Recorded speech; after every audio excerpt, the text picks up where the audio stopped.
Hello, this is Doofan Hiikyaa and you're welcome back to Marriage Dipped in Blood. This week we'll continue with our study from the book by Chapman, The 5 Love Languages, Secrets to Love That Last. And we're on chapter 7, Acts of Service. Acts of service mean doing things for your spouse that you know they want you to do for them. And so you seek to please him or her by doing those things that they really appreciate you doing for them, especially things that they don't really like to do by themselves.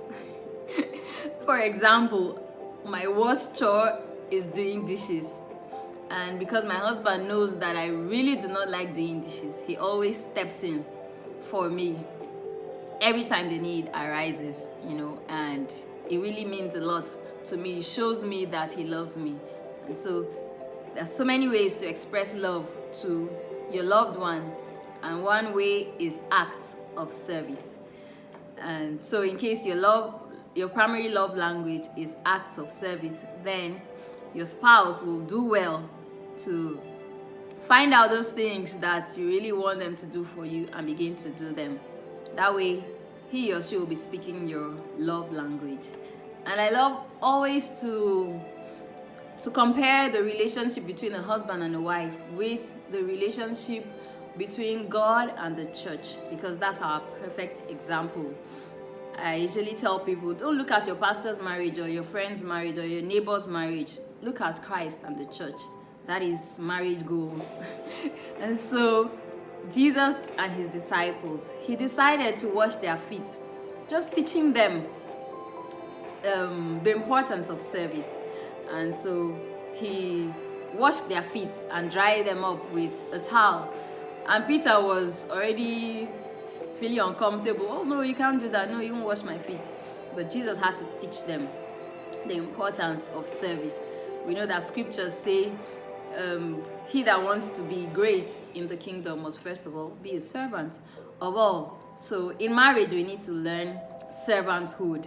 And when it comes to demonstrating your love by serving your spouse, it's really, really important to take it serious. It takes effort, it takes great thought to do those things. And so Jesus gladly served his disciples, and he encouraged them to do the same for one another. I remember a friend of mine saying how she had just gotten married just a few weeks, and she says, oh, my husband acts like an annoying roommate. And I ask, what do you mean? And she says, he never puts things in the right places.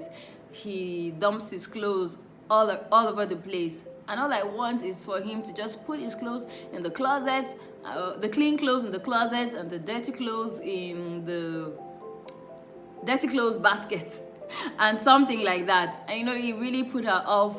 And I'm like, uh-oh. This is not so serious, but you need to communicate properly to him and don't nag at him.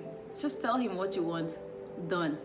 And if he does not come around to do it, just take it as an act of service for him. You pick up after him, and that's all. If you don't feel like picking up, you just let it be and don't make it something so serious. A lot of times in marriage, we fight about the most insignificant things, but we need to learn to communicate properly what we want done for us. And so if your love language is acts of service, there are ways to handle that. You need to let your spouse know, or write it down, give him or her a list of things that you will appreciate done for you. And if that spouse is willing to express their love for you, they will go all out for it, because love cannot be forced. Love has to be a choice. It has to always be a choice. And by pushing and ordering and placing a demand on your spouse, it will just put them off or make them become defensive. But if you make a simple, kind request of them, it will make them willing to express love to you in the language that you understand. And so love should not be forced. Love should be guided you guide your spouse and teach them to love you in the way that you want to be loved by making simple requests. And on the other hand, if your spouse is the one that wants to be loved through acts of service, probably their requests may come forward as criticism. You should see it as a sign that they're not necessarily criticizing you, they just want you to see how they feel and understand what they want you to do. For example, Gary Chapman talks of a couple where the man always liked going hunting, and so he was spending more of his time hunting rather than coming home earlier to give his wife a helping hand. And so she kept nagging him about hunting and kept saying, you always go hunting, you always go hunting. Not because she didn't like hunting or the fact that her husband had a hobby on the side to do. All she was just trying to get across to him was that she needs him also at home to help. And so if you see your spouse complaining over and over about a certain thing, it should be a cue for you to pick and begin to do what they would have you do. It's usually really simple things, and so you shouldn't be upset that your spouse is complaining. I always say we should give each other room to complain and not be judgmental. Let us have a right to complain in our own relationship. Who else will complain to if not to you who we are married to? Okay, so allow room for your partner's complaints and then be sure to do something about it. You know, normally most people follow the models of their parents, the way they were brought up, the way they saw their parents act. They just automatically expect that it will be the same way in their homes. And another thing is that in these days, in this age of technology, people are even influenced by social media, not just by their parents. And so the way you see things happen in other families or in movies or in TV shows could be the picture that you have in your head about what you would want your marriage to be like. But we don't have to have realistic expectations of marriage. And because it happened a certain way in your home doesn't mean it will happen in your new family. And so you have to talk about it with your spouse and understand what works for you and be willing to change the stereotypes. I've seen recently on social media people talk a lot about roles of a husband and roles of a wife at home, and who says a wife must be the one to cook, or who says the wife must be the one to do the dishes or watch the kids. These days, a lot of women have their careers. They go out in the morning and come back home late, and you cannot judge anyone for the decisions that they make. And so we have to come to an agreement on who does what, and don't pin a particular role at home to a certain gender. You know, if the husband knows how to cook better because maybe he saw his dad cook or he was close to his mom and he learned how to cook, there's nothing wrong about the man cooking for his wife, you know. And so we need to open our eyes, open our minds, and be willing to break the cultural barriers, you know, and move forward and make progress in our relationships.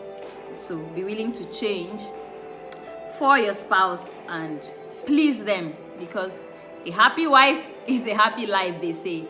And let me also say that a happy husband is a happy life.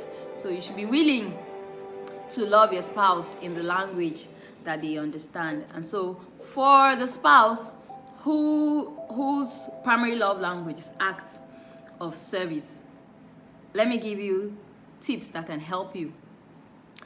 Ask your spouse to make a list. Tell your spouse, make a list of things that you would like your spouse to do for you, and let them begin to make the effort to do them. And then if your spouse wants you to demonstrate acts of service to them, take note of the things that they've complained about in the past, things that they've nagged about in the past, and see it as a cue, a sign, something to help you work with, okay? And then if you do not have time to do those things, get a help. Hire someone to do those things that your wife will, or your husband will want you to do for them. For a long time in our home, I was at home with our child and with no help, no maid, no cleaner, nothing, just us.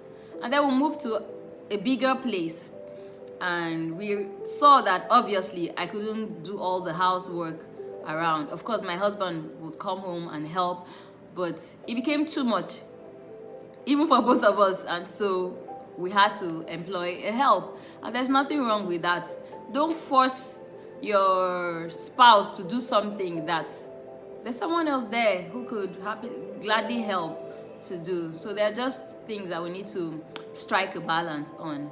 So hire someone who can do what you do not have the time to do for your spouse.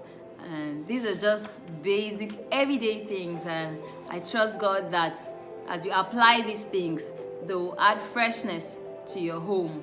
And like Gary Chapman says, if you understand your spouse's primary love language and every day make the effort to speak this language fluently, the emotional climate of your home will dramatically change for the good. And so thank you for watching today, and we'll conclude next week on love language number 5. See you. Bye.